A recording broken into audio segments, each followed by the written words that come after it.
Hello everyone, नमस्ते, good evening. मैं सी ए साहिल महेश्वरी आप सभी का एक बार फिर से अपने इस चैनल पे स्वागत करता हूँ। सबसे पहले तो बहुत बहुत शुक्रिया, आपने मेरी पहली वीडियो को काफ़ी अच्छा रिस्पांस दिया। It was beyond my expectation, so thank you very much. I hope आप आगे भी इस तरह से अपना सपोर्ट बरकरार रखेंगे और चैनल को सपोर्ट करते रहेंगे। और मैं भी कोशिश करता रहूँगा कि आपको एक क्वालिटी अपडेट दूँ जिससे आपकी स्टॉक मार्केट की इंफॉर्मेशन, आपकी नॉलेज उसमें इंक्रीज हो। और अ, आप सभी को जो लोगों का भी इंटरेस्ट नहीं है स्टॉक मार्केट में, मैं कोशिश करूँगा कि उन सभी का भी इंटरेस्ट बन सके और उन सभी को अ, अ, अ, एक एक क्वालिटी अपडेट मिले, जिससे वो अपनी स्टॉक मार्केट की जर्नी को जो जो उन्होंने अभी तक स्टार्ट नहीं किया वो स्टार्ट कर पाएँ। और जो लोग ऑलरेडी कर रहे हैं वो उनकी ऑलरेडी जो भी एक एग्जिस्टिंग डेटाबेस है, नॉलेज का डेटाबेस है, उसमें कुछ इन्हांस हो। तो मेरी तरफ से यही कोशिश रहेगी। तो चलिए जी, आज की वीडियो स्टार्ट करते हैं। सबसे पहले तो शाम आज 19 मार्च 2025, जिस टाइम पे मैं रिकॉर्ड कर रहा हूँ, आज शाम को यूएस फेडरल बैंक, जो सेंट्रल बैंक आप कह सकते हैं यूएस का, उसका आज इंटरेस्ट रेट डिसीजन आना है। इंटरेस्ट रेट में कोई भी तब्दीली नहीं होगी as per the expectation of market. अभी यूएस गवर्नमेंट का 10 ईयर्स बॉन्ड यील्ड जो है वो अप्रोक्सीमेटली 4.5% है। यूएस फेड का यही इंटरेस्ट रेट है अभी, और यही एक्सपेक्टेशन है मार्केट की, यही रेट रखा जाएगा। उसमें कोई तब्दीली नहीं की जाएगी। और मोस्ट इम्पॉर्टेंटली यूएस फेड अब के जो चेयरमैन है मिस्टर पावल, उनकी commentary after the interest rate decision के बाद जो उनकी कमेंट्री आएगी वो इम्पोर्टेंट होगी। आई थिंक जो भी मार्केट पार्टिसिपेंट्स हैं उनको एक फॉरवर्ड लुकिंग गाइडेंस के लिए ये कमेंट्री को जरूर सुनना चाहिए। That is more important I think for the overall context of the market.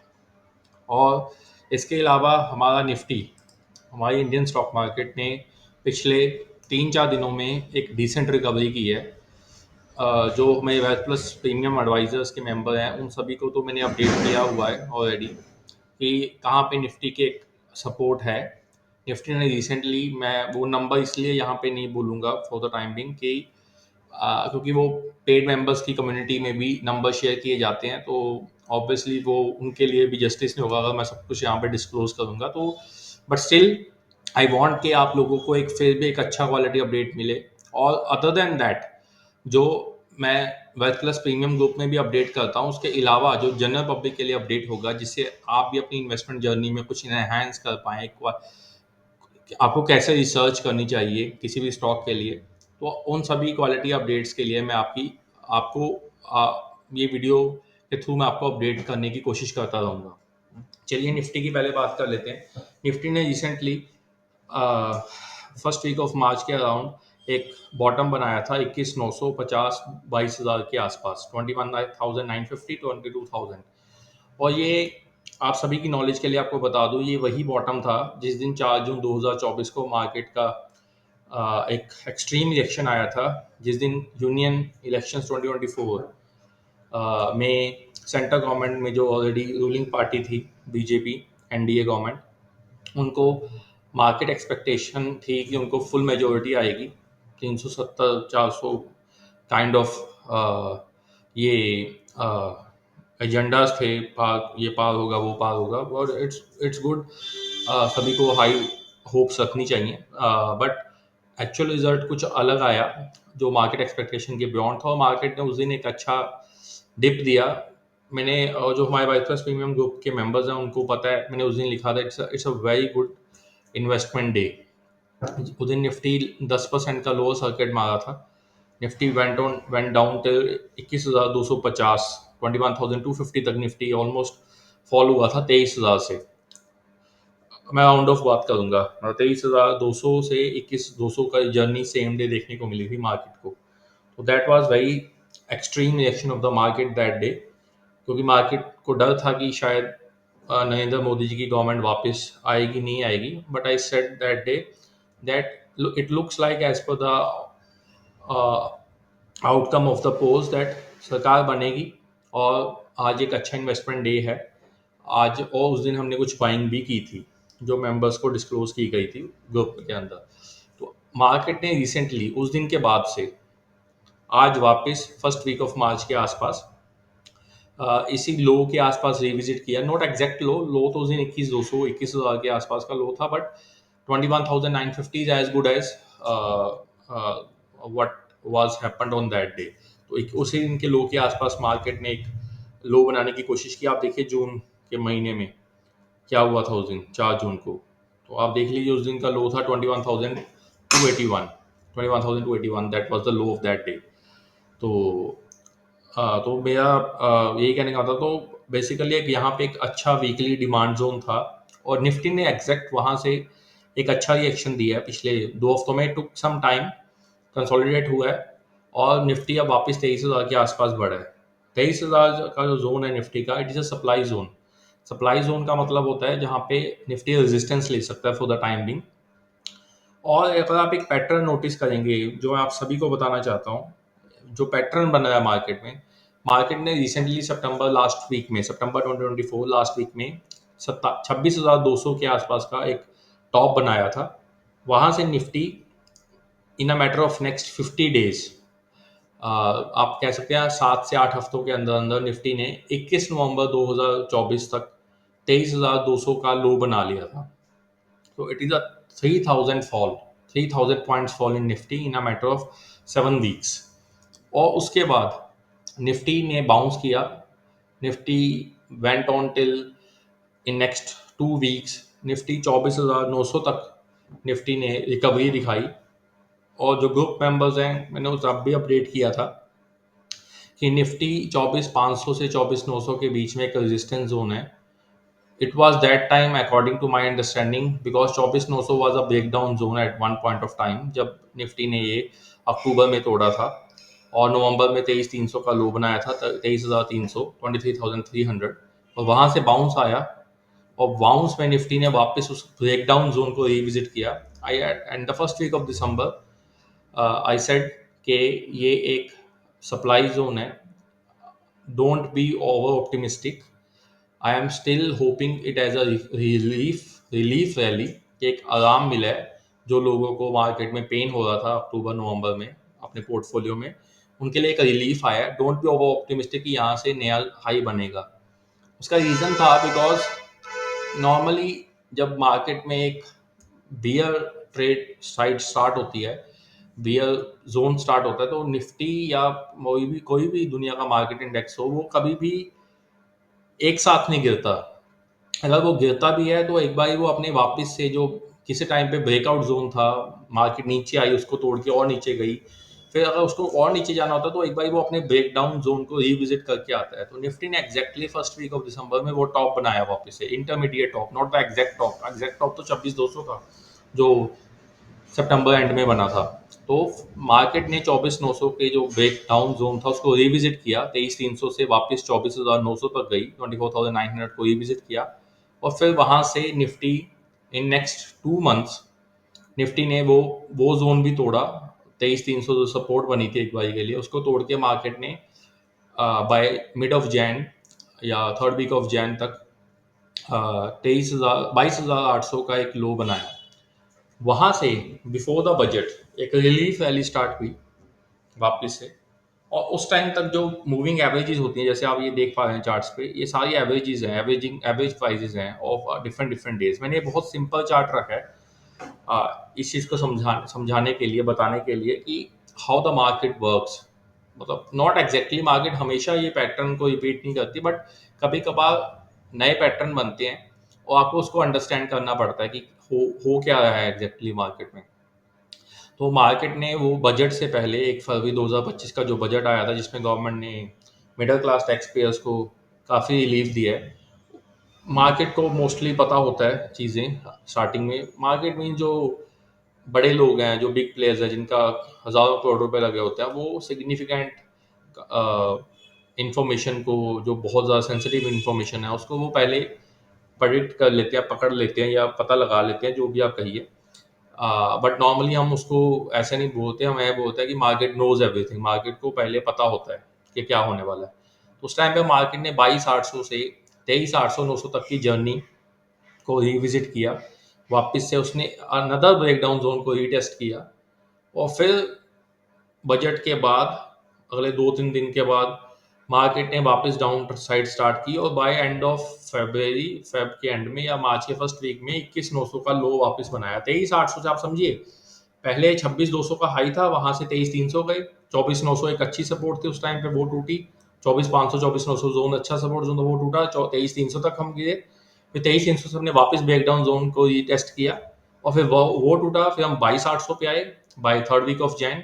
22,800 से हम बजट से पहले 23,800-900 पे गए वापस से अनदर ब्रेकडाउन जोन को रीटेस्ट करने, और वहां से निफ्टी ने फर्स्ट वीक ऑफ मार्च आते आते 21,900 22,000 का एक सपोर्ट बनाया, बेस बनाया, और वहां से मार्केट ने वापस, अब आज हम जब 19 मार्च को बात कर रहे हैं, तो मार्केट ने यहाँ से वापस से 23,000 के जोन को रिविजिट किया है।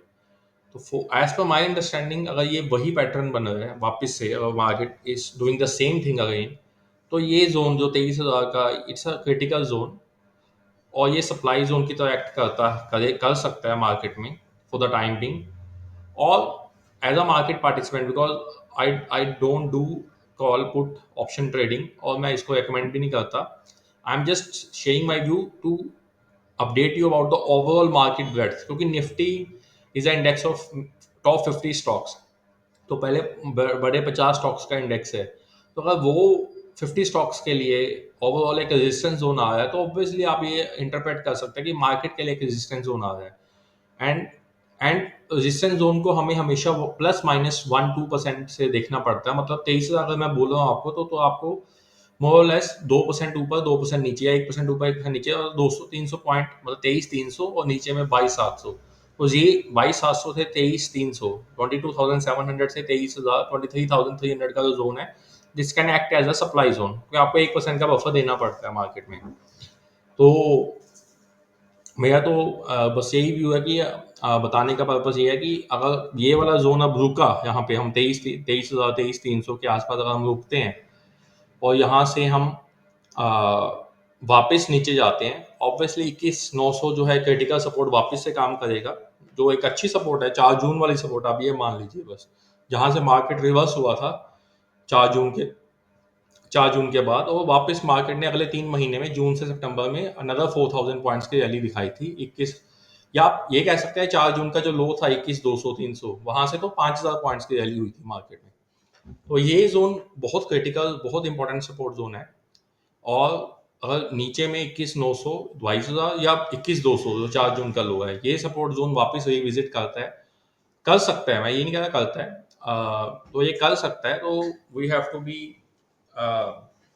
Very cautious about this recovery in the market. And I would say कि आप, जैसे उसका एक और रीज़न भी है मेरा थोड़ा स्केप्टिकल होने का, लास्ट वीक ऑफ मार्च आने वाला है।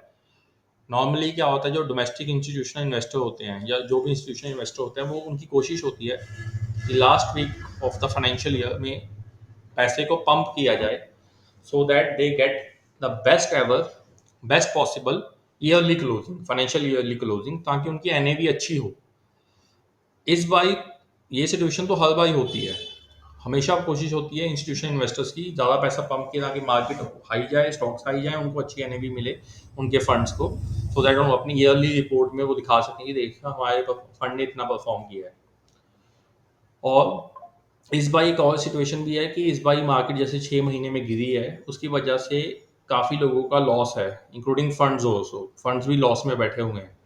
तो हो सकता है वो टैक्स हार्वेस्टिंग भी कर सकते हैं। टैक्स हार्वेस्टिंग का मतलब होता है कि आप अपनी एग्जिस्टिंग पोजीशंस को एक बार स्क्वायर ऑफ करते हैं, क्योंकि आप टैक्स बचाने के लिए, क्योंकि आपने पहले कुछ, हो सकता है आपने कुछ गेन बुक किया हो ड्यूरिंग द ईयर, और अब आपको लॉस में है, तो आप उसको भी बुक करके अपने गेन को लॉस एडजस्ट करके अपना टैक्स बचा पाएंगे। This is called tax harvesting in simple language. तो आप वो बचाने के लिए, हो सकता है वो अपनी लॉसेस को एक बार स्क्वायर ऑफ करें, और ईयर एंड के बाद वापस उसी भाव पे, उसी प्राइस पे परचेज कर लें। तो this can also create supply in the market, and उसकी वजह से मार्केट नीचे जा सकता है। वही क्रिटिकल सपोर्ट जोन रहेगा 21,800 22,000, 21,900 22,000, और नीचे में 21,200, 4 जून वाला लो, आप ऐसे याद रखिए। तो आई होप कि आपको ये एनालिसिस से फ़ायदा हुआ होगा। और अ, मैं एक दो और अपडेट मैं आपको देना चाहूँगा रिगार्डिंग द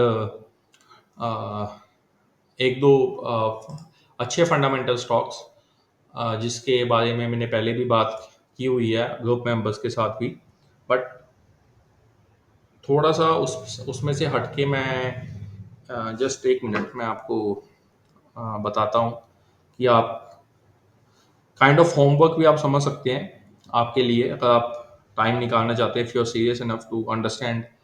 आप स्क्रीनर डॉट इन में साइन अप कर लीजिए।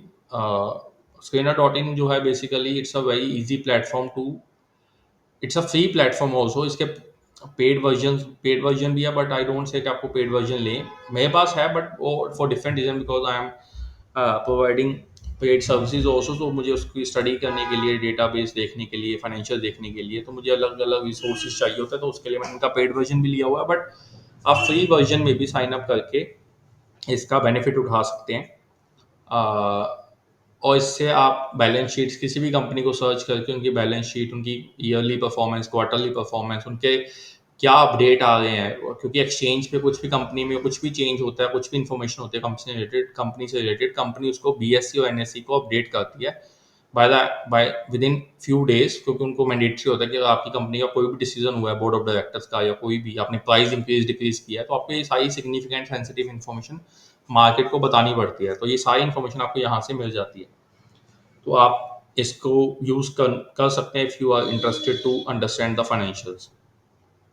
और अब मैं कंपनी के बारे में बात करना चाह रहा था, अ, वो मैं आपसे एक मिनट की, बस एक मिनट।